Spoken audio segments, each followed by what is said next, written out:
Kabar penghapusan tenaga honorer sudah beredar dari tahun lalu.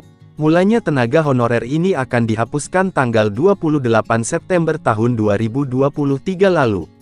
Namun, rencana itu diundur karena pemerintah masih perlu memvalidasi data tenaga honorer di Indonesia ini. DPR sedang menyusun undang-undang yang mengatur tentang penundaan yang sedang dibahas oleh DPR dan pemerintah. Syamsur Rizal berharap pembahasan ini cepat disepakati.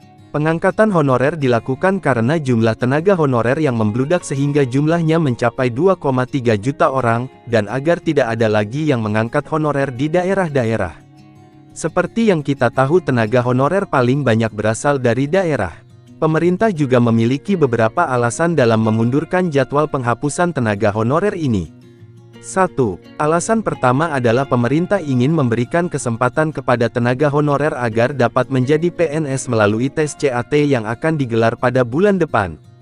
2. Alasan kedua, pemerintah ingin memvalidasi data honorer yang ada di Indonesia.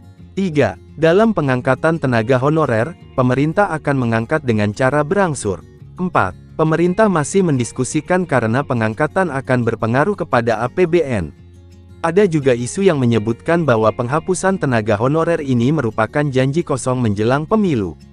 Tolong juga kebijakan yang transparan, jangan ini hanya angin surga karena kita akan menghadapi pemilu, jangan begini, Pak. Kami proporsional dalam menyikapi itu walaupun kami ini adalah politisi. Harus jelas mau dibawa kemana para non-ASN, sebagaimana yang dijanjikan oleh pemerintah, kata Guspardi dikutip dari laman resmi DPR Kamis, tanggal 31 Agustus tahun 2023. Pengangkatan tenaga honorer ini menjadi problem yang sangat sulit dipecahkan sejak dahulu kala karena penghapusan tenaga honorer ini sudah menjadi rencana pemerintah sejak lama. Namun, pemerintah masih berkomitmen agar tidak ada PHK massal pada tenaga honorer.